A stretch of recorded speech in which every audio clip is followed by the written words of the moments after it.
Bienvenidos a un nuevo episodio de los 100 mejores futbolistas de la historia, un episodio que se hizo esperar. Yo soy David Fernández Vinitsky, conmigo como siempre el doctor Italo Severini. Italo. Hola, ¿qué tal? Mucho gusto. El placer de volvernos a encontrar para hablar de fútbol un ratito. Bien, vayamos directamente al grano, acá a nadie le interesa lo que tengamos nosotros para decir que no esté relacionado al fútbol. Vamos a hablar de una persona que jugó en River Plate, jugó en Huracán, en Millonarios, en el Real Madrid y en el Español de Barcelona. Internacional con Argentina, Colombia y España, 3 selecciones. Ganador de 2 campeonatos de primera división de Argentina, 3 campeonatos colombianos, 2 copas Aldao, 8 ligas españoles, 5 copas europeas de campeones, más 2 copas latinas, una intercontinental, un sudamericano, el del 47, ganador de 2 balones de oro, 5 veces Pichichi. En el año 89 el equipo le dio el Super Balón de Oro al mejor jugador de las últimas 3 décadas. Goleador del torneo argentino en el año 47 y elegido por la UEFA como el mejor jugador de la historia de España. Estamos hablando de don Alfredo Di Stéfano. Yo creo que cuando hablamos de Di Stéfano, ahora nuestro invitado en breve va a poder explayarse mucho más, pero esta parte que vamos a grabar nosotros, básicamente lo que me interesa decir a mí es que es un revolucionario dentro del fútbol, una persona capaz de cambiar por sí solo mucho de todos los preconceptos que había para la época. Cambió el paradigma total del fútbol, creó un nuevo modelo de jugador, generó un modelo a seguir y particularmente me parece un antes y un después en la historia de este deporte. Sí, el lugar común cuando se habla de Di Stéfano siempre, donde tenemos que empezar, es esto de un jugador adelantado a su época. Había un chiste en una época en los círculos de la NBA que era que si vos agarrabas a, no sé, a Dwight Howard o a JaVale McGee y lo ponías en la década del 50, iban a pensar que un extraterrestre había aterrizado y estaba jugando al básquet con ellos. Di Stéfano era un poco eso, es uno de los tipos que mejora combinado capacidad atlética, despliegue, versatilidad a nivel táctico y técnica y talento, que le sobraba, por supuesto. Sí, y todo eso a una velocidad increíble, porque aún siendo grande, seguía marcando diferencia física con los demás. Y la velocidad no solamente física, sino mental, una capacidad de poder resolver en poco tiempo, en poco espacio, que en esa época el poco espacio es relativo, porque si lo miramos con ojos de ahora parece que hay espacio por todo lado, pero en esa época había que tenerlo. Y también una actitud ganadora increíble, ¿no? Porque esa mentalidad superior a la hora de enfrentarse a desafíos, creo que lo distinguía sobre el resto. No, además eso, vos hablas siempre de la tensión competitiva. Bueno, Di Stéfano es un claro reflejo de esa cualidad, un tipo hipercompetitivo e hiperprofesional aplicado justamente a ese fin. Al final lo único lo que quiere es ganar. Sí, sí, sí, sí, sí, y es su rasgo distintivo y bueno, ahora nuestro invitado va a explayarse un poco sobre cómo cambió toda la historia del Real Madrid y también de lo que fue en Argentina sus comienzos y todo su deambular a lo largo de su carrera. Eh, Su carrera en las selecciones es brillante también, goles, en España casi un gol por partido, mete ya grande, no puede jugar en el Mundial del 62, pero llegaba como la gran figura del mundo en ese momento. Y después, bueno, toda la revolución que generó en los equipos rivales, ¿no? El último partido que juega en el Real Madrid es una final de Europa contra el Inter, que el Inter había acondicionado todo su sistema táctico para ganarla a Di Stéfano. Y entonces, una persona que genera eso, como lo generó Messi, como lo generó Cruyff, como lo generó Beckenbauer, que hace cambiar todo el paradigma táctico del momento, creo que estamos hablando de un ser más que adelantado a la época, un ser que cambia definitivamente la época y que genera un antes y un después.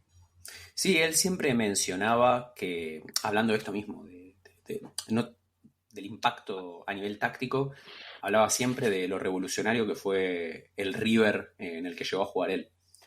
Algo que mencionamos cuando hablamos de Pedernera y del Charro Moreno era cómo jugaban con lo que sería el centro forward retrasado para armar juego.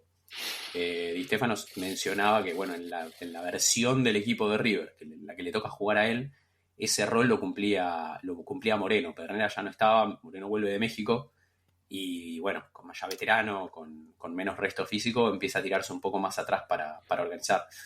Y él mismo dice, bueno, básicamente nosotros lo que estábamos haciendo ahí fue lo que hizo después, 6, 7 años después Hungría, lo que hizo Brasil en el Mundial 58. Fuimos los primeros en usar la doble punta de lanza en ofensiva, etc. Sí, sí, sí.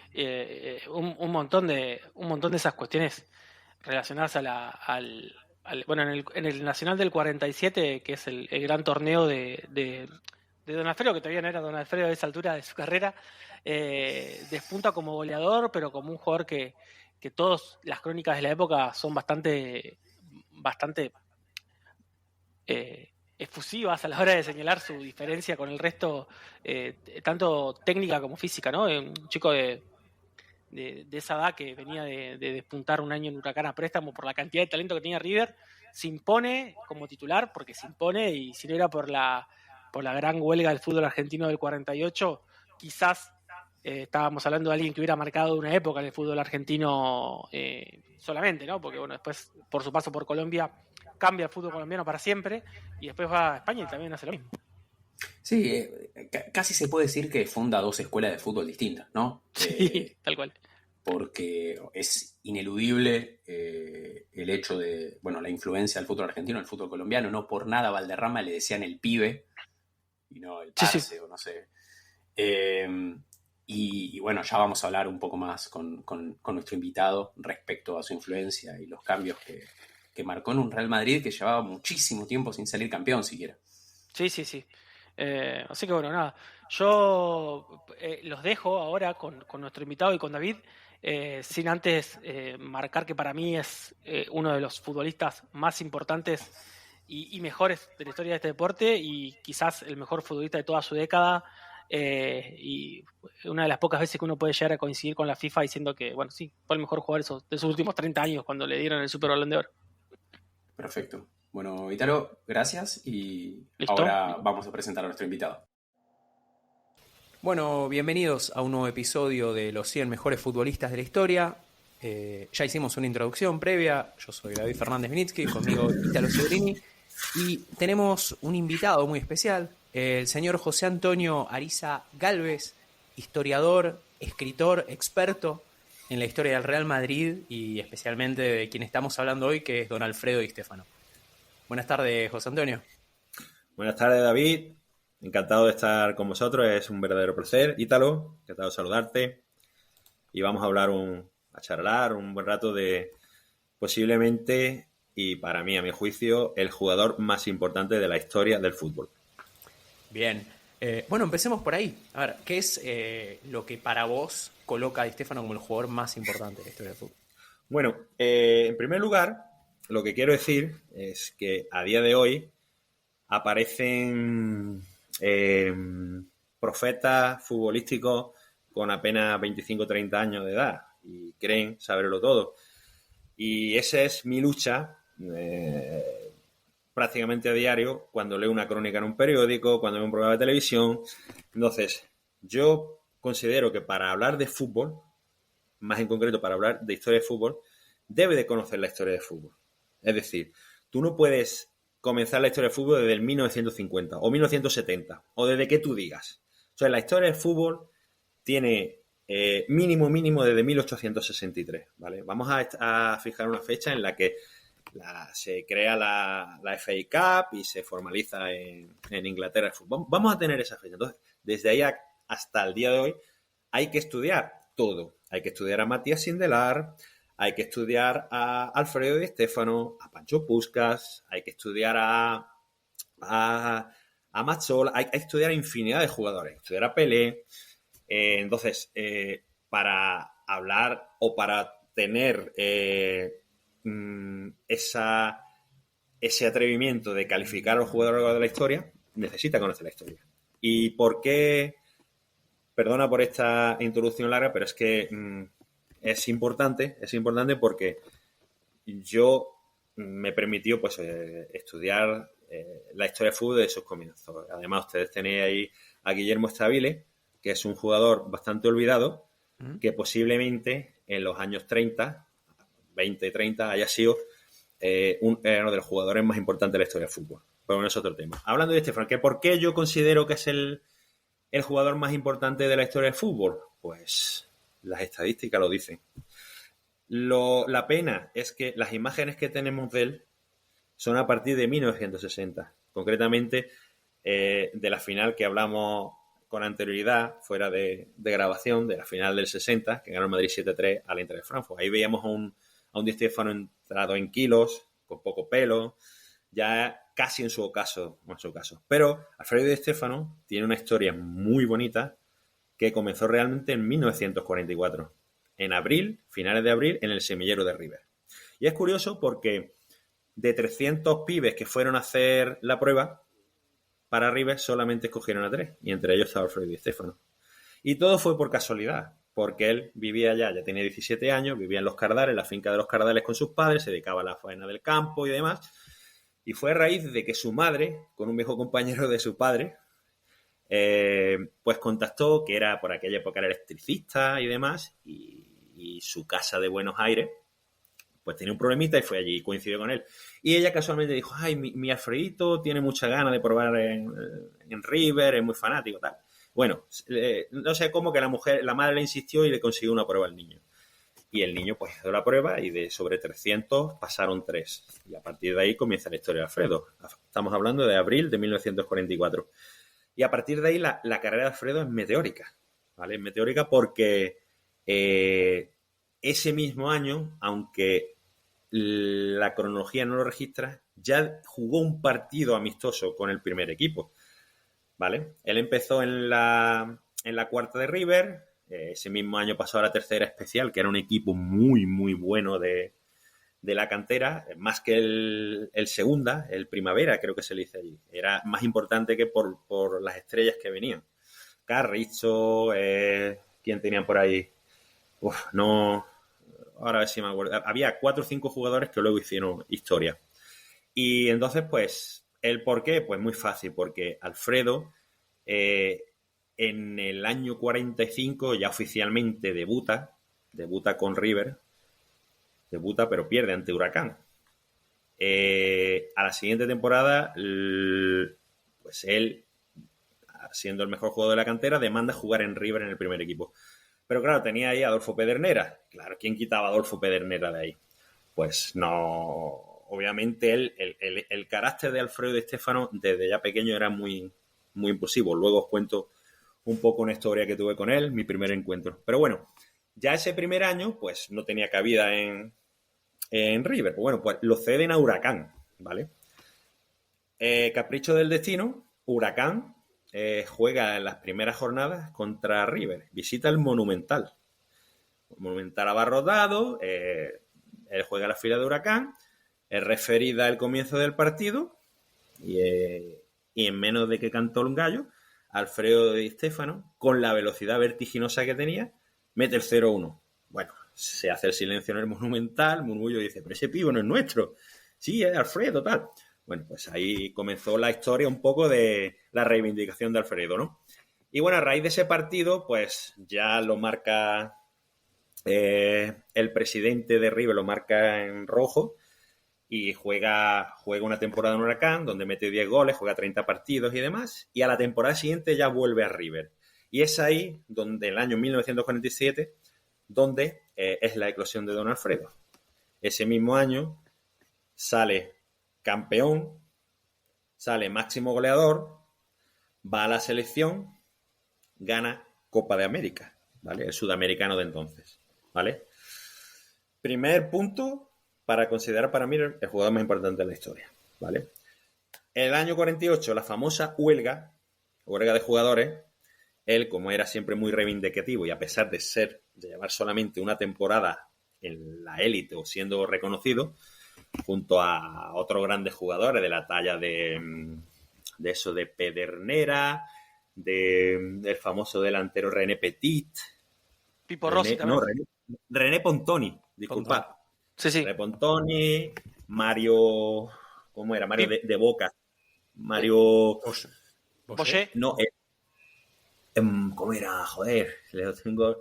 Bueno, hubo ahí una serie de cabecillas que ahora hay un familiar suyo que jugaba en el Elche y demás, que él jugó también en Italia, es de origen italiano. Bueno, pues él lidera una... ¿Cómo era? Mario... Boyé. Mario Boyé, sí, es que... entendido, Boyé, sí, Boyé, Mario Boyé. Pronunciamos distinto.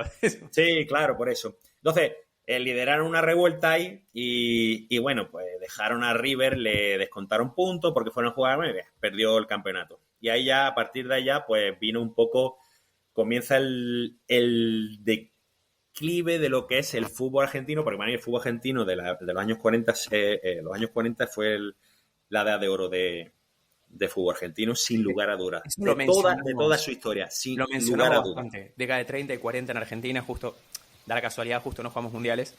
Es la mejor época del fútbol argentino, donde salen los mejores jugadores antes de que se empezaran a ir a Europa a los 20, 22 años, como va a pasar, bueno, con tipos como Sívori, bueno, Stefano luego tarda más, pero varios empiezan a ir siempre los mejores. Exactamente, además he tenido la suerte de poder estudiarla por motivo de la publicación de mis 2 libros de Saeta Rubia dedicados a Alfredo Di Stéfano, y no había disfrutado tanto investigando que cuando escribí esos libros y estudiando. Sí, en aquella época me parece que eran 14 equipos en primera división. Pues bien, había 10 equipos, hasta Platense, aspirantes al título, que tenía Cozzi, el famoso portero que luego se fue a Millonarios con... Era increíble la liga argentina. Había hasta 10 equipos capaces de ganar la liga. Pues bueno, ese es el primer fijaros que River, la época de Di Stéfano en River, aunque la gente dice, no, fueron un par de... No, realmente entró en 44 en el semillero y se fue en el 49. Bueno, bien, nos vamos al año 49, en el cual toda la convulsión y demás, él lidera después con varios jugadores de su equipo, entre los que estaba José Manuel Moreno, uno de los jugadores más importantes de la historia de Argentina. Pues los salarios en aquella época se redujeron a, me parece que eran 1.000 pesos mensuales. Mientras los clubes se enriquecían, los estadios estaban abarrotados de gente, ese dinero, como me decía mi Alfredo Di Stéfano, ¿dónde iba ese dinero? Él me llegó a decir a mí, nosotros éramos los protagonistas, como los actores de las películas americanas de westerns. Pero el dinero no venía a nosotros. ¿Dónde iba ese dinero? Entonces ya hubo ahí una convulsión total. Y él en el 49, pues marcha con Rossi, marcha a Millonarios. ¿Qué pasa en Millonarios? Hemos hablado de que salió campeón de Argentina.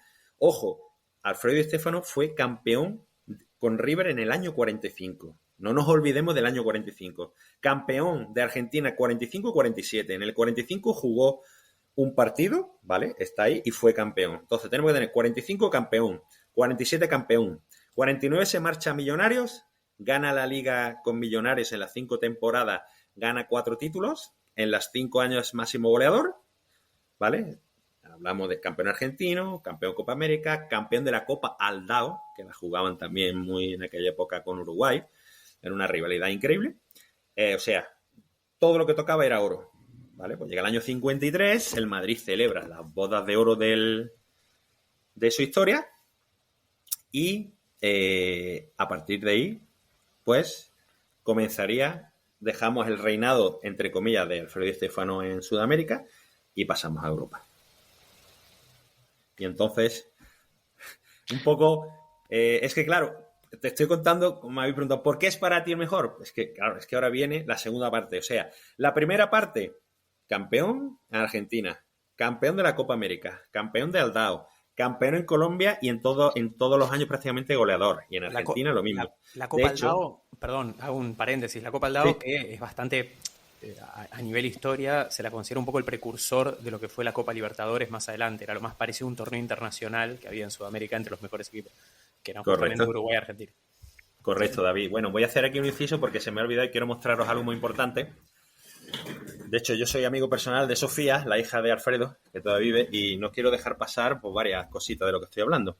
Por ejemplo, aquí tengo la suerte, no sé si se ve, esta es la placa que le concedieron a Di Stéfano por ser máximo goleador del campeonato del 47. No sé si se ve bien. Mira. Sí. Alfredo Di Stéfano, ¿vale? 4 del 9 del 47, ¿vale? O sea, este fue el trofeo que le dieron por ganar el máximo goleador del campeonato argentino 47, ¿vale? Aquí os quiero mostrar esta medalla, a ver si se ve bien. Esta medalla es una reliquia, no por importancia histórica, sino para mí, sobre todo por emotividad. Esta es una medalla del año 40, a ver si quiero que lo veáis bien. Es tan pequeñito, es del año 45, a ver si se ve bien. ¿La veis abajo? Sí, sí. Pues esta medalla, cuando quedó en tercer puesto en el tercera de River, ¿vale? O sea, esta aquí él tenía 19, 26, 40, tenía 19 años. Y esta es la medalla que le dieron cuando era prácticamente amateur. En fin, es otra de las curiosidades, pues, que tengo por haber tenido la suerte de ser amigo suyo en vida. Y bueno, lo comentado, primera parte, indiscutible que Alfredo Di Stéfano fue muy importante en Sudamérica. Sí, llega al Madrid entonces. Vamos a hablar bien de dos cuestiones que hay que mencionar antes de hablar de su paso por el Madrid, que son cómo estaba el Madrid previamente, y lo otro es la puja entre dos equipos españoles por hacerse con los servicios de Di Stéfano. Sí. Lo primero quiero que hablemos de los 21 años del Madrid sin salir campeón primero, y después sabemos que hizo un libro específicamente de esa pugna y nos interesa que se expida un poquito de eso porque hay mucho mito, sí, mucha cuestión relacionada a política y nos interesa por ahí también esa parte. Pero cuéntenos primero lo del Madrid, la sequía del Madrid. Bueno, el Madrid, pues es curioso porque el Madrid todos dicen que era el equipo del régimen, ¿vale? Eso es una gran falacia histórica que hay. El equipo del régimen siempre fue el Atlético de Aviación. El Atlético de Aviación es el actual Atlético de Madrid. Pero, ojo. Tras el Real Madrid, el equipo que más apoyo recibió del gobierno de aquella época, que es Franco, era el Fútbol Club Barcelona. Curiosamente. Mira, para llegar a eso, el Madrid, a la Ítalo, la pregunta que tú me indicas, el Madrid pues salió última vez campeón en la 32-33, ¿vale? Entonces tenía una sequía que la palió con la Copa del Rey del 46 y del 47. El Madrid por entonces había sido devastado en la Guerra Civil. Prácticamente la mayoría de sus jugadores habían fallecido, ¿vale? Entonces, ¿qué pasa? Que Santiago Bernabéu, una vez ya finalizada la contienda, al final del 39, principio del 40, pues se dedica a recopilar a los pocos jugadores supervivientes que había de la época. Intenta reflotar al Madrid. Pues le lleva, pues estamos hablando prácticamente 6-7 años de formar un equipo competitivo, mínimamente competitivo, que logra las copas del 46 y 47, respectivamente, como he dicho en anterioridad. La ambición de Bernabéu era ilimitada. Y pues en las bodas de oro, vamos avanzando porque es que yo me puedo tirar aquí hablando horas y horas. Entonces, llegan las bodas de oro en el año 52 y en primera instancia, fijaros que es curioso, concerta un partido iba un triangular en el cual iba a participar el Norrköping de Noruega, el Real Madrid y como invitado especial River Plate. ¿Qué pasó? Que River, por problemas logísticos, económicos, eso no pudo venir, ¿vale? En el año 52. Pues como alternativa, se oyen rumores de que en Colombia hay un equipo que denominan Ballet Azul, por lo bien que juegan, y que es autodenominado mejor equipo del mundo. Entonces a Bernabéu le llama mucho la atención e invita al Millonarios en detrimento de River. Bueno, pues en las bodas de oro del club se hace un triangular de fútbol y viene Millonarios. Millonarios, pues, venía con todas las estrellas sudamericanas, que se había creado una liga pirata en Colombia y te viene con Cosi en portería, con Pedernera, con Alfredo Di Stéfano, con Báez, etcétera, etcétera, etcétera. Un equipo de ensueño, la verdad. Los mejores jugadores sudamericanos están allí.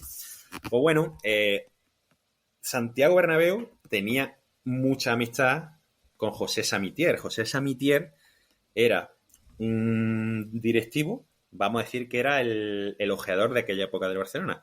Pero José Samitier ya en una primera época, Bernabéu lo fichó para el Madrid. Y él guardaba mucha amistad con él. Pues lo invita, ¿vale? lo invita al acto de las bodas de oro. Bueno, llega a Millonarios con Norrköping, juega, Di Stéfano juega magistralmente, mete un gol. Después juega contra el Madrid, ahí Alfredo mete 2 goles, da una asistencia y se sale, claro. Y estaba Santiago Bernabéu, Alfonso Senior, que era el presidente de Millonarios, y José Samitier, como íntimo amigo al lado, claro. Y entonces Santiago Bernabéu le dice a Alfonso Senior: oye, quiero al jugador ese, sea como sea. Alfredo, sí, tal, pues ese jugador tenemos que hablar por él.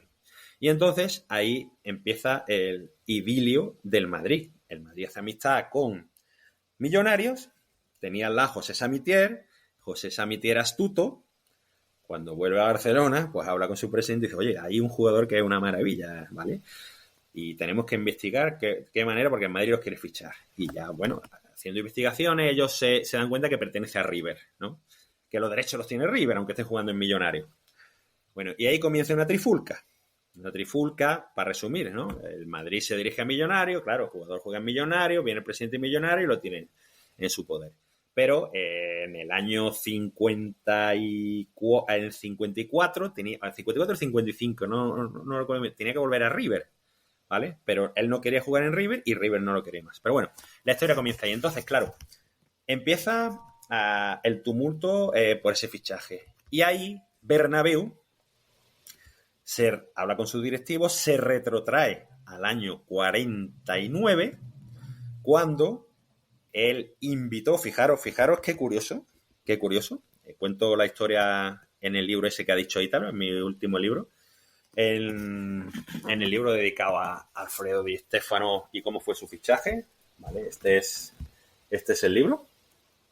Y entonces, Santiago Bernabéu andaba muy molesto porque en el año 49, y fijaros lo que es la historia, en el año 49 el Real Madrid invita a Kubala a jugar una serie de partidos amistosos aquí en España.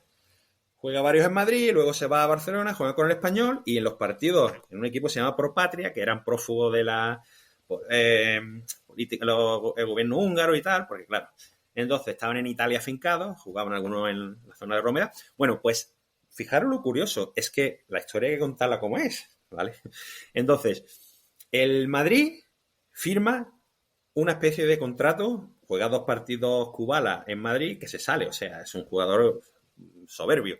Firma un contrato, un papel, diciendo: oye, que sí, que me comprometo a jugar con el Madrid a partir de tal, y el Madrid se encargaba de legalizar su estancia y demás.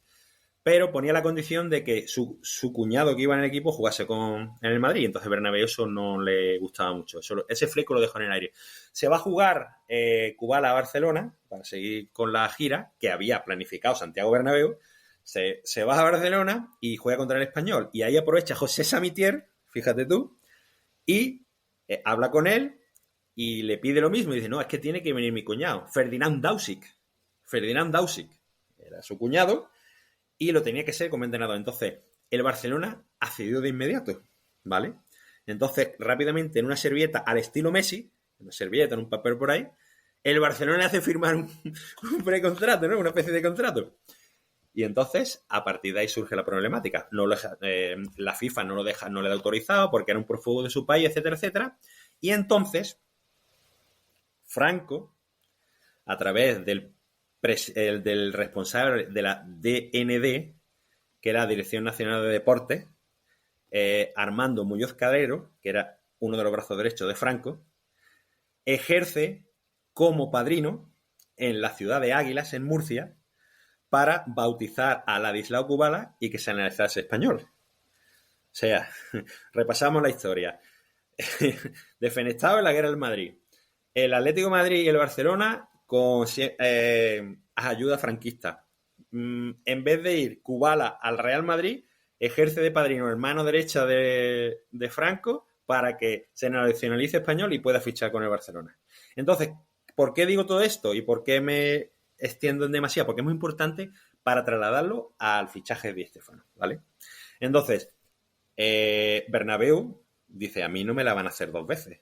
Digo: vale, tú has ido a River y yo he Millonario. Entonces ahí Bernabéu mueve cielo y tierra para para contratar a Alfredo Di Stéfano y pues paliar la racha, que era una sequía ya de 20 y tantos años sin ganar la Liga, que era lo principal. Eso es un poco la historia. Entonces, llegamos al año 53, la pelea por el Madrid. Ahí ya Bernabéu no quiere ceder a nada. Simplemente en la última instancia hubo una decisión calificada como solomónica en la que la Delegación Nacional de Deportes, para contentar a ambos equipos, le dice, bueno, tú vas a jugar un año aquí y otro allí, un año aquí y otro allí. Y eso es una decisión que se toma. Bueno, pues empezó en el Real Madrid. Alfredo juega 3 partidos, juega lamentable, estaba gordo, ya empezaba a escasearle el pelo y no. Entonces el Barcelona, viendo la situación que tenía ese jugador, dice, mira, renuncio a los derechos, quédatelo tú, vamos, yo no quiero que era el pollastre, como lo calificó el presidente del Barcelona que para ustedes el pollastre. Pues se lo queda el Madrid, y casualmente, una vez pasado eso, la circunstancia dice que el Barcelona renuncia a los derechos, 2 jornadas después, me parece que era en la 5ª jornada, juega Real Madrid-Barcelona. ¿Qué pasa? Que el Madrid gana 5-0, Alfredo mete 2 goles, da una asistencia, y entonces en Barcelona todos se vuelven en contra del presidente, que le obliga a presentar la dimisión. ¿Qué chances hay, conociendo a Di Stéfano y conociendo las historias sobre Bernabéu, qué chances hay de que todo eso no estuviera arreglado, no fuera una avivada? ¿El qué? Lo de... Que suba de peso que jueguen mal adrede. Bueno, pues ahora que lo preguntas, no había caído yo, pero joder, viendo el debut de Di Stéfano, juegue contra el Nancy, no es que estuviese físicamente bien, pero jugó bastante bien. De hecho, una de las imágenes más icónicas de él es una chilena que hace contra el conjunto francés. Pues no lo sé, pues, que estuviese preparado, pues no lo sé. Con la inteligencia de Bernabéu, capaz que sí, ¿no? Bueno, y Bernabéu. ¿Sabéis lo que pasa con Bernabéu? Que Bernabéu tenía muy buenos asesores. La clave de Santiago Bernabéu es que tenía buenos asesores, porque él, como él se calificaba, él era un pueblerino. Él, fijaros qué curioso, que en toda su historia como presidente, ojo a lo que voy a decir, es muy fuerte, en toda su historia de presidente del Madrid, solamente tuvo 2 trajes. 2 trajes para vestir. De hecho, hay imágenes que se le ve con los trajes súper desgastados, imaginaros. Los zapatos ahí, yo alucinaba, digo, cómo este hombre podía representar al Madrid así. Él era muy humilde, era una persona muy humilde. Y lo bueno de este hombre es que se rodeaba de los mejores. De los mejores. De Antonio Calderón, ¿cómo es? Su mano, se me va porque, claro, tengo tantos nombres en la cabeza. El que lo organizó precisamente el centenario, los actos del centenario, que era un judío safardí que estuvo perseguido por los nazis en esa época. Bueno, un tío muy importante, pero bueno, ahora se me vendrá a la cabeza. Prefiero seguir respondiendo preguntas. Por supuesto. Y bueno, entonces, esta es la situación. Llega Di Stéfano al Madrid. ¿Cuál es el impacto que tiene en el juego? Vamos a lo estrictamente futbolístico. En el juego del equipo y en los rivales, en la forma de enfrentar al Madrid de los rivales. Pues mira, hay un flequito que se me ha quedado por ahí perdido un poco, que es lo que hizo ya también, y ahora te contesto esta pregunta, David, es que Alfredo estuvo más de 6 meses encerrado en un piso en Barcelona. Llegó a escasear dinero y el Barcelona lo dejó un poquito de lado, que ahí es cuando se presentó un directivo del Madrid le llevó un poco de dinero, me parece 5.000 pesetas, y lo invitó a Madrid. Ahí fue cuando tomó la decisión también, porque él realmente tenía duda de si Madrid o Barcelona, ¿sabes? Él no había tomado... Y creo que esa dejadez un poco de Barcelona le hizo más también que se decantase por ahí. Es importante, pero bueno, te lo quería comentar. Y la clave, o qué supuso para Di Stéfano, pues mira, a partir de esa 5ª jornada, del 5-0 al Barcelona, el Madrid fue prácticamente una avalancha. Yo siempre digo que Alfredo Di Stéfano pintó de color el fútbol triste y que por aquella época habitaba en este país. Ya no solo el fútbol, ya el contexto histórico coyuntural de una España de la posguerra, que habían pasado ya pues 15 años, casi 15 años de la guerra civil, pero no había logrado salir del bache. la gente, Alfredo me contaba a mí que una de las cosas que más le llamó la atención, nada más aterrizar aquí en Madrid, era que todo el mundo iba vestido de negro. Todas las mujeres de negro, todo el mundo vestido. Y era muy triste. Entonces, por eso siempre añado yo que Alfredo Di Stéfano fue realmente quien pintó de color ya no solo el fútbol en España, sino un poco la sociedad madrileña, ¿vale?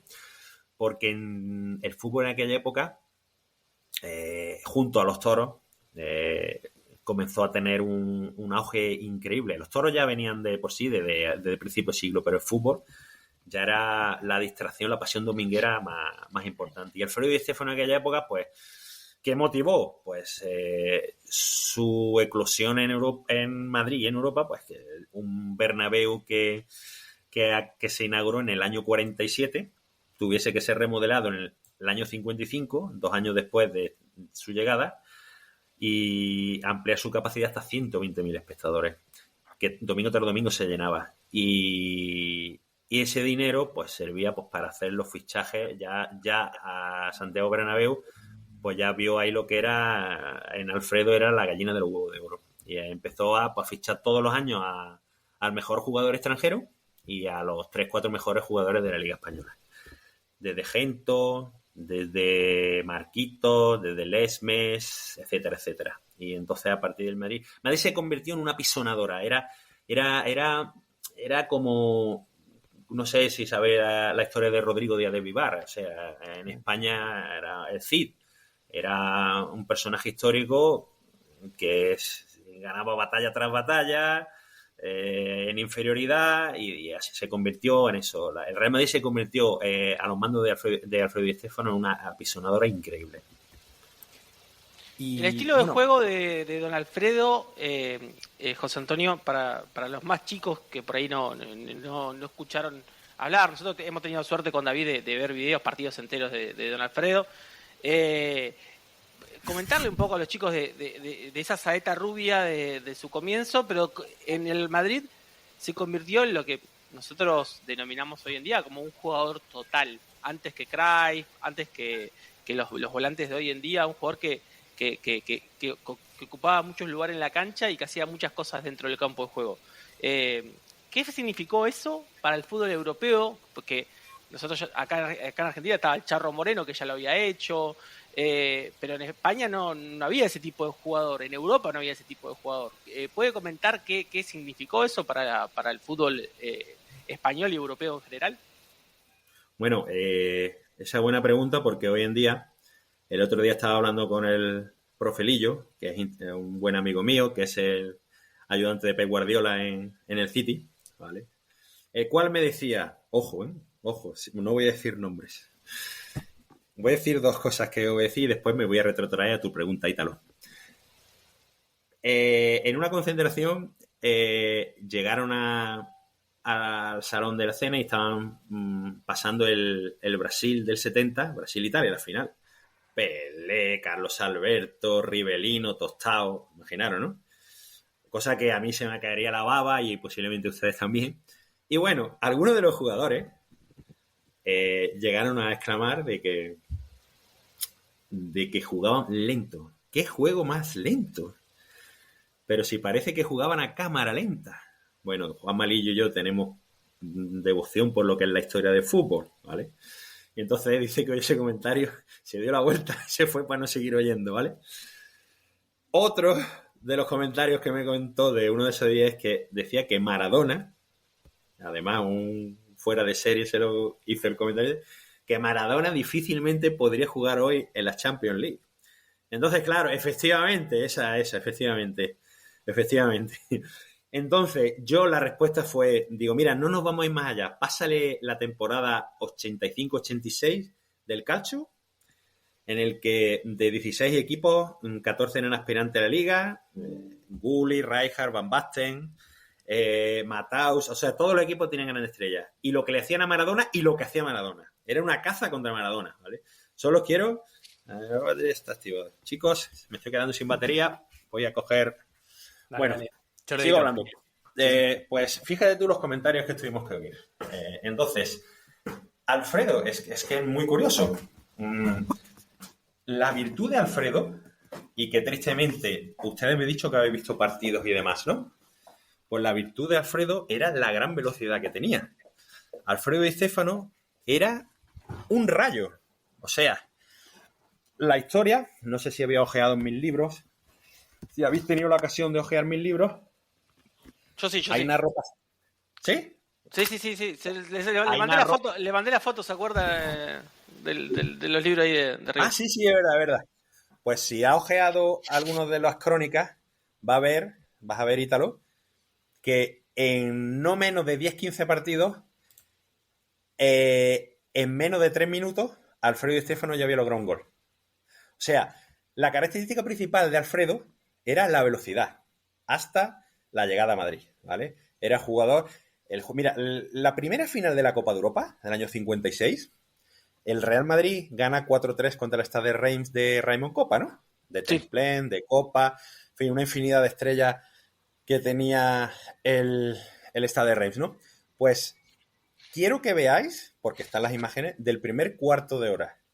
En el primer cuarto de hora se consiguen, si mal no recuerdo, 3-4 goles. Era un juego vertical increíble, era una velocidad tanto del Madrid como del Stade de Reims increíble, ¿vale? O sea, vamos, que el fútbol no se ha inventado ahora, incluso lo digo para los jugadores actuales, que hay que ver todo. Y hay imágenes de River Plate, no sé si habéis podido... A mí el club, gustosamente, tengo imágenes de partidos de la época de Alfredo, del año 47, 48, 49, impresionantes. Y ahí vais a ver la velocidad que hay. Entonces, a raíz de la pregunta Ítalo, ya un Alfredo ya más maduro, cuando en el 53 viene al Madrid, se reconvierte en un jugador total.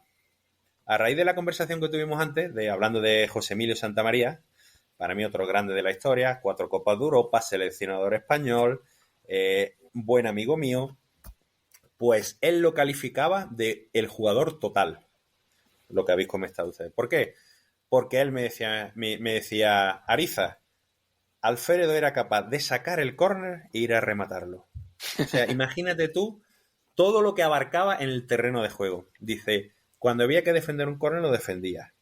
Recuperaba un balón, salía al ataque, pasaba el balón por él, abría la banda, llegaba al centro de la cancha. Al centro de la cancha volvíamos a cederle el balón, volvía a abrir a la otra zona de juego, seguía adelante y él se encargaba de rematar, consiguiendo el gol. Era el jugador total. Entonces, esa velocidad vertiginosa que a lo mejor ya no traía, porque estamos hablando de que venía ya 10 años de carrera, no la tenía, pero un 75% de la velocidad de Di Stéfano en sus primeros años del Madrid le valió para ganar 5 Copas de Europa. ¿Vale? Igual también la velocidad mental, ¿no? Para resolver con las cualidades técnicas, porque si bien era rápidos, había un montón de jugadores rápidos en esa época, pero la técnica en velocidad es algo que llama mucha atención en los videos de Di Stéfano. Los controles cortos y de repente un control largo y sacar ventaja con esa potencia física de ese primer paso que el defensor nunca se esperaba. Exactamente. La zancada que tenía. Yo lo asimilo mucho, Ítalo, hay cierta similitud en determinados controles, determinados pases a Zidane, a la velocidad de pensamiento que tenía Zidane. O sea, él antes de recibir el balón ya sabía lo que tenía que hacer. O sea, estamos hablando de los años 50, ¿eh? Ojo, que el fútbol era profesional y demás, pero él ya, la cabeza ya sabía lo que tenía que hacer, ya no solo en la siguiente jugada, sino las 2 siguientes jugadas. Entonces, eso es la característica principal de Alfredo, que lo habilitaba para poder estar despejando un balón en un saque de esquina en contra, a recuperar el balón, pasar el balón por él, llegar y rematar. Era un jugador que veía fútbol con una sencillez extraordinaria. Y como se dice... Hablando de sencillez, hablamos de sobrepeso recién. No podemos no hablar de Puskás y la dupla que hicieron los dos juntos. Mira, es cierto, no sé si lo hemos comentado por vía WhatsApp o algo, que Alfredo, Alfredo es un tipo muy especial, ¿vale? Sí. Voy a contar una anécdota que yo, el día que le conocí, a través de un periodista famoso de un diario deportivo muy, muy popular aquí en España, el diario AS, pues de tanto insistirle me concertó una cita con él, ¿vale? Yo esa cita la tenía concertada en una entrevista que no era más de 15 minutos, ¿vale? Bueno, me presento allí en el Bernabéu, la puerta 44, presento mis credenciales, son tenerife, tal, y entro allí a lo que es la sala. Entonces, están allí pues exjugadores. Yo cuando entré allí era la primera vez que entraba, yo era joven, muy joven. Amancio, Santa María, Pachín, Pirri, pues imagínense, no sé, ver allí a Francescoli, ver a Moreno, ver a, yo que sé, a toda la grande leyenda allí, claro, me vuelve loco. Y entonces, yo, que era muy... Yo iba siempre en busca de lo... Yo siempre lo que he perseguido he intentado hasta el final. Bueno, no, tengo una entrevista con Alfredo Di Stéfano. Una entrevista con Alfredo. Alfredo, aquí un chaval que quiere entrevistar. Me presento ante él, hola, soy José Antonio Riza, tenía una entrevista concertada. ¿Una entrevista? Montó en cólera. Que yo me puse muy nervioso, di la vuelta y me marchaba. Y cuando me marchaba, así es Alfredo Di Stéfano, se levanta, pibe, ¿cómo dijiste que te llamaba? Digo, José Ariza. Dice, Ariza. En Argentina había mucho Ariza. Venga, pasa. O sea, era temblar. El plantarte delante de él era... Yo cada vez que iba, que ya a partir de ahí ahora os cuento, me temblaban las piernas. Eran 3 minutos de sudar, porque era su reacción principal. Pero después ya... Lo bueno es ese día era una entrevista para 15 minutos. Él tenía una reunión con los veteranos del Real Madrid. Yo llevé una maleta cargada de recuerdos suyos de su juventud, de River, entre ellos la camiseta que había visto allí firmada. Y una pequeña reunión que quería tener con él para conocerle de 15 minutos, se extendió más de hora y media. Que de hecho Pepe Santamaría entraba allí a su despacho y decía, Alfredo, apurá, que la reunión va a comenzar. Y decía, pero no viste que estoy con el pibe, ¿verdad? Hablando de sudamericano. Y yo allí digo, Dios, estoy ante Dios. Yo decía, estoy ante Dios, los dioses del fútbol. Pues a raíz de eso, cogimos muy buena amistad. Y, perdonad que me extiendo un poco más en esta historia, es cuando yo empecé a mostrarle recuerdos, recuerdo que venía mi mujer, que era la que se encargaba de hacer el reportaje gráfico, echarme fotos y todo eso.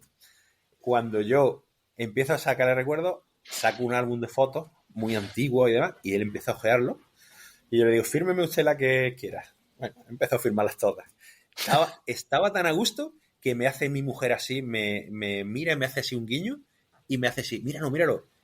Comenzó a llorar. Y para mí, ese día, como yo siempre digo, ese es el primer día que lo conocí, es el día que más cerca de Alfredo Di Stéfano me sentí. Fue un día para mí inolvidable, grande, y a partir de ahí se forjó una bonita amistad. Y ahí la suerte de haber podido publicar 3 libros. A partir de ahí. Fijaros tú el tema. Así era Alfredo Di Stéfano.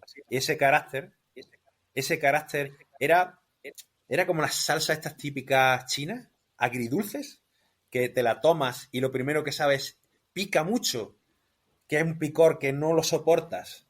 Alfredo, cara A. Y luego se va endulzando conforme va pasando por la garganta, se endulza hasta que hay abajo y dices, el sabor es maravilloso.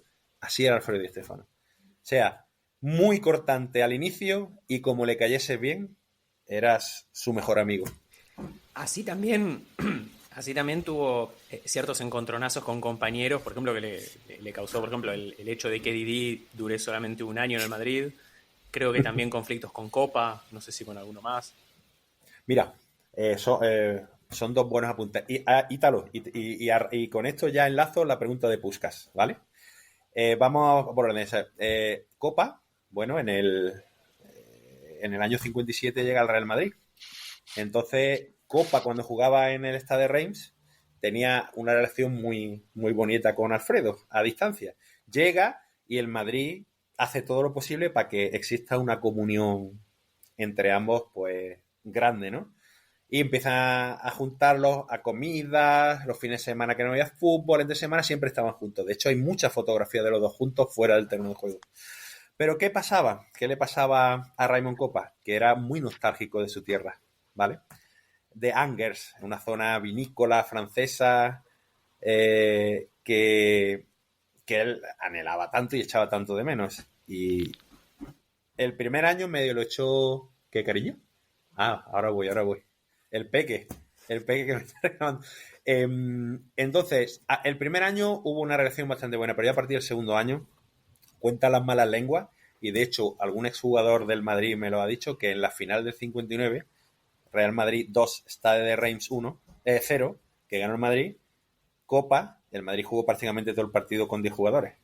Copa se borró, fingió una lesión durante el partido para no jugar contra sus compañeros. Y entonces ahí ya fue la fractura total entre Alfredo Di Stéfano y Raimon Copa. Luego llegó Puskás, ¿vale? Pancho Puskás era otra historia.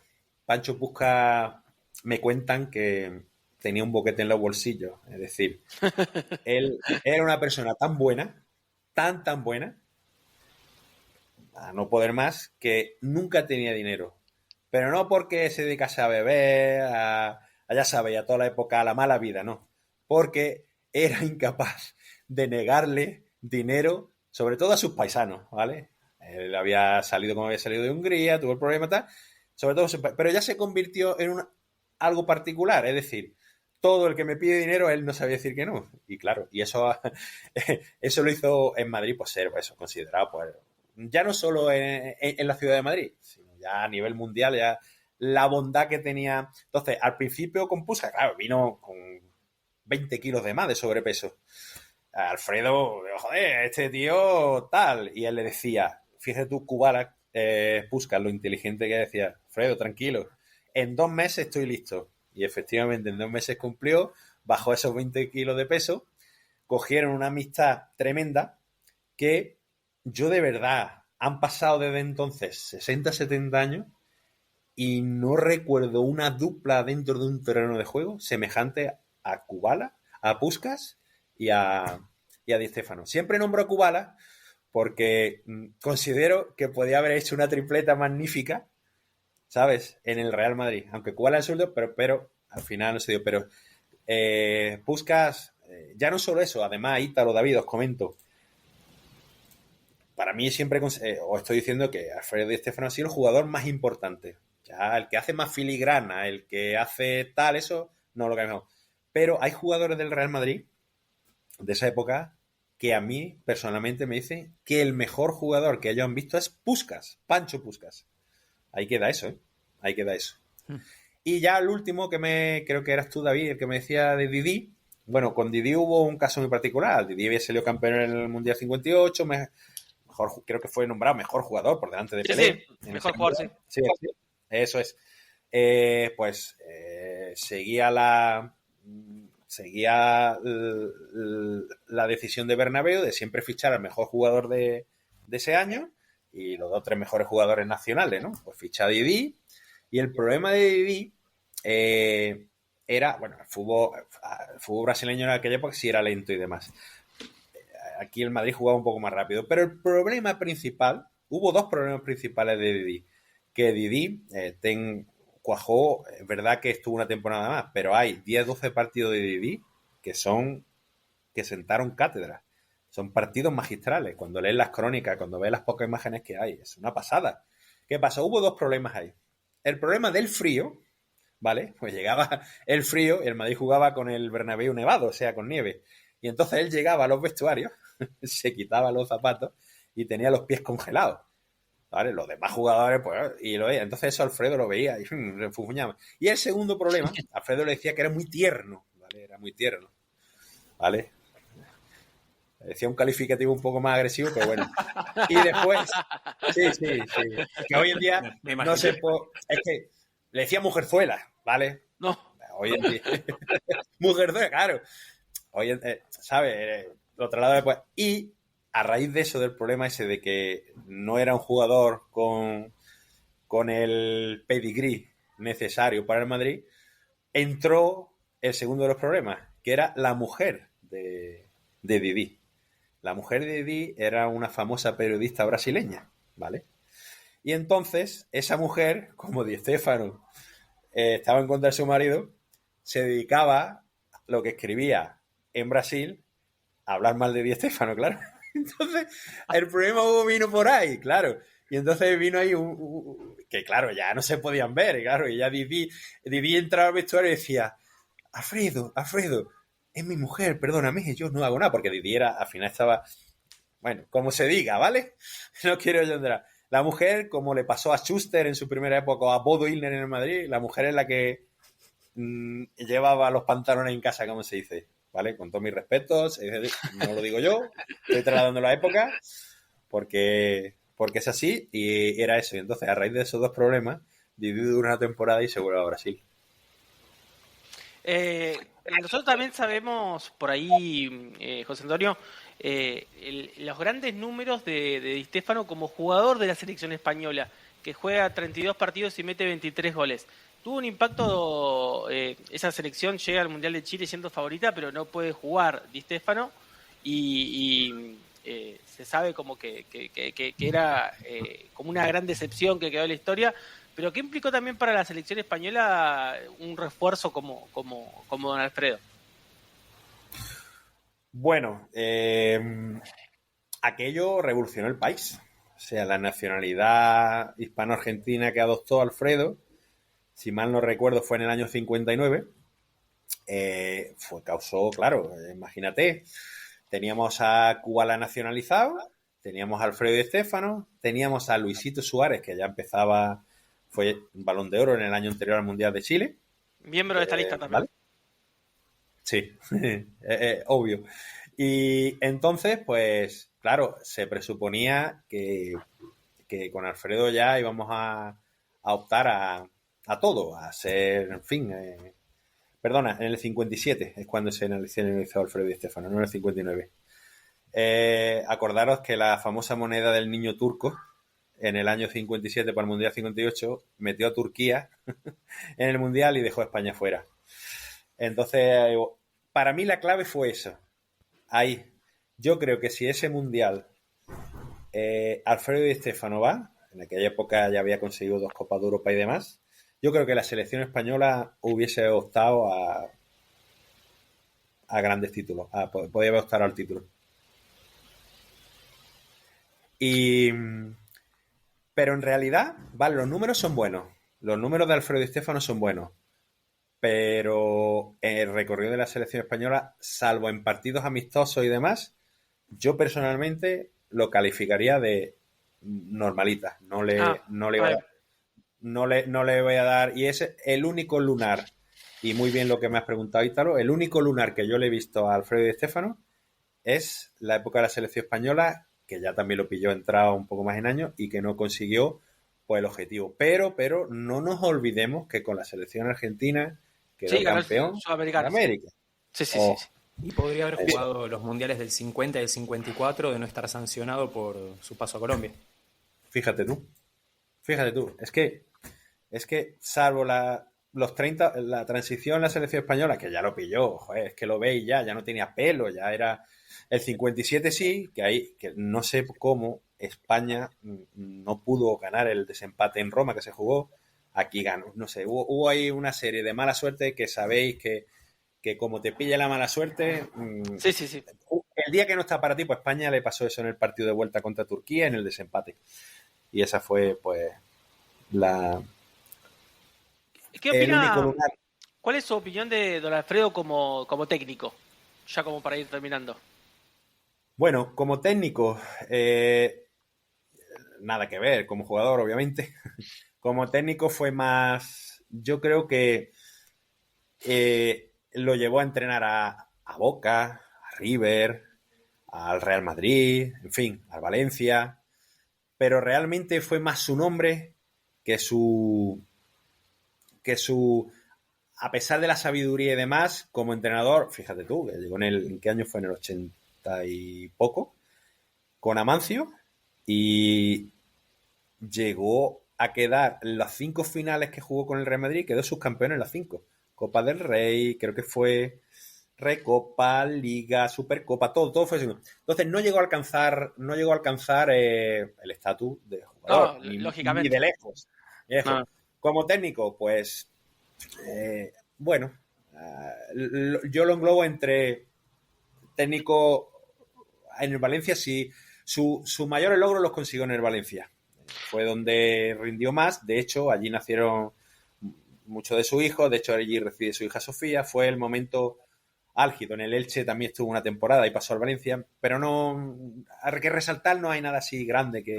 Es algo recurrente entre los grandes jugadores, quizás una de las pocas excepciones sean tanto Zidane como Cruyff, de los grandes jugadores que al tener tanta diferencia sobre el resto como jugador, quizás le cuesta un poco poder trasladarlo a la dirección técnica por una cuestión de, bueno, esto se hace re fácil, Di Stéfano lo hacía fácil, ¿no? Y después el jugador a pie le costaba muchísimo más. Estoy de acuerdo contigo, Ítalo, absolutamente estoy de acuerdo contigo. Y esa agilidad mental, que yo, por ejemplo, cuando Zidane cogió al Real Madrid, yo dije, joder, Zidane, pues yo he hablado 3-4 veces con Zidane y tenía que llevar yo la batuta de la conversación, de lo introvertido que es. Claro. Digo, le va a costar. Pero, claro, es que el Real Madrid es otra historia. El Real Madrid, fíjate tú, Ítalo, David, el Madrid solamente ha conseguido sus grandes victorias con entrenadores humildes. Solamente con entrenadores. Ni Capello, ni Mourinho, ni Luxemburgo, etcétera, etcétera, han llevado al Real Madrid a conquistar Europa, que es el objetivo principal para Jupp Heynckes, Vicente del Bosque, Carlo Ancelotti, Zidane. Son entrenadores, pues, que son más de medio pelo. Entonces, no medio pelo, perdón, la definición es más bonachones, más buenas personas, más calmados. Menos intervencionistas, quizás, ¿no? ¿Es la palabra? Menos protagonista, correcto, exactamente. Ponen al jugador en el lugar del protagonista y no al técnico. Correcto. Yo a mí, cuando con Mourinho, es que hemos, bueno, no es el caso, vamos a obviarlo porque no quiero. Lo que sí resaltar, porque ya estamos terminando, como dice, es la intervención de Alfredo Di Stéfano en la Copa de Europa. Di Stéfano en la final del 56 anotó gol. En la del 57 anotó gol. En la del 58, en la del 59 y la del 60 anotó gol. O sea, es el único jugador de la historia que ha anotado gol en las 5 finales de Copa de Europa. Una locura. Es una locura. Siendo máximo goleador del campeonato nacional durante 6-7 campañas consecutivas. Es una auténtica barbaridad. Es que Messi ha sido grande en el Barcelona, ¿vale? Es un prototipo de jugador en el Barcelona, ¿vale? Ha sido hecho al Barcelona. Maradona duró lo que duró. Para mí es el jugador más grande que yo he visto. Diego Armando Maradona. Nos vamos a Cruyff. El gran Cruyff fue las 2 subcampeonatos del Mundial y las 3 Copas de Europa que ganó consecutivas con el Ajax. En el Barcelona, solo el primer año fue bueno como jugador. Quizás Cruyff en el Barcelona fue bueno como entrenador, más que como jugador. Pelé jugó en el Santos, conquistó 3 mundiales, pero son jugadores que no lo han movido de su hábitat. A Di Stéfano lo tuvieron que mover de su hábitat natural. A Di Stéfano salir de Argentina, alejarse de sus padres, supuso un trauma increíble, ¿vale? Y sobre todo el primer año que se fue sin su mujer y todo Colombia. Es la capacidad de reinvención que tiene, la capacidad mental que no solamente tiene que tener fútbol en los pies, no solamente tiene que hacer filigranas, ser habilidoso como Messi, como Maradona, ser potente como Cruyff, ser un jugador impresionante, fuerza física como Pelé, pero es que Di Stéfano ya no era solo estar en cualquier parte del campo, sino era su capacidad de adaptarse al medio, ¿vale? Esa es la grandeza de Alfredo Di Stéfano y es la diferencia. Entonces, tú le preguntas a un pibe de hoy, ¿quién es el mejor? Messi. Algunos dirán Cristiano. Nos pregunta a nosotros, ustedes sois más jóvenes que yo. Pues yo digo que Maradona es el que mejor que yo he visto. A los del 70, Pelé. Pero si tú preguntas a los jugadores que todavía hay vivos de aquella época, Luisito Suárez murió hace poco, desgraciadamente, a José Emilio Santamaría, si tú le preguntas a voces autorizadas que han visto a Messi, a Maradona, a Pelé, a Di Stéfano, a Cruyff, a Cristiano, sin lugar a dudas, como estoy diciendo yo, dicen Alfredo Di Stéfano. Porque el fútbol va más allá de hacer una filigrana y meter un gol. Va mucho más allá del fútbol. Se trata de hacer un equipo campeón. ¿Qué le ha pasado a Messi en el Barça? Desde el año 15 que ganó donde iba. Alfredo Di Stéfano era como el vuelvo a recrearlo. Alfredo Di Stéfano la simple presencia en el campo dañaba a los rivales contrarios. Era un miedo atroz lo que sentían. Y se ve en las imágenes, que tú ves a Alfredo ya, en la final del 70, en la final del 60 de la Copa de Europa, Alfredo mete 3 goles, Pancho Puskás 4, gana el Madrid 7-3. Y Alfredo ya no era el Alfredo explosivo, el Alfredo fino, el Alfredo... Alfredo era ya más el respeto que le tenía. Vamos a poner el símil como Messi ahora en la selección argentina. O sea, Messi está en el campo y sus compañeros mueren por él. Y hacen que gane el Mundial y hacen que gane la Copa de América 2 veces consecutivas. Pues ese es el tramo final de Alfredo. Pero Alfredo ha sabido anteriormente pues, arrastrar todo eso. Por eso para mí, según los anales de la historia, haber estudiado, para mí Alfredo Di Stéfano es el jugador más importante de la historia del fútbol, sin lugar a dudas. Pero sin lugar a dudas. En el primer puesto.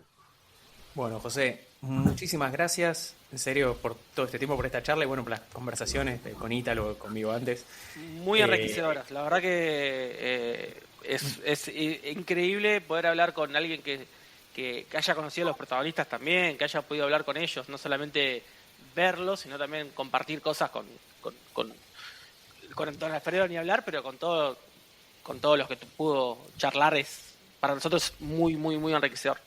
¿Y dónde bueno, si querés mencionar alguno de tus libros y dónde los puede conseguir la gente? Bueno, pues os comento también, ahora estoy inmerso en un proyecto extraordinario. Como yo soy la típica persona que no se conforma con lo que ya sabe, entonces yo balbuceo en cosas no existentes, en cosas jamás publicadas y ahora estoy trabajando en un proyecto de Santiago Bernabéu que precisamente va desde que nació hasta que colgó las botas. Es decir, todos sabemos que Santiago Bernabéu fue el mejor presidente, que ganó las 5 Copas de Europa, que fichó a Di Stéfano, pero ¿sabemos algo más de él antes? Es que Santiago Bernabéu es uno de los jugadores más importantes de la historia del Real Madrid, y eso no lo sabe nadie.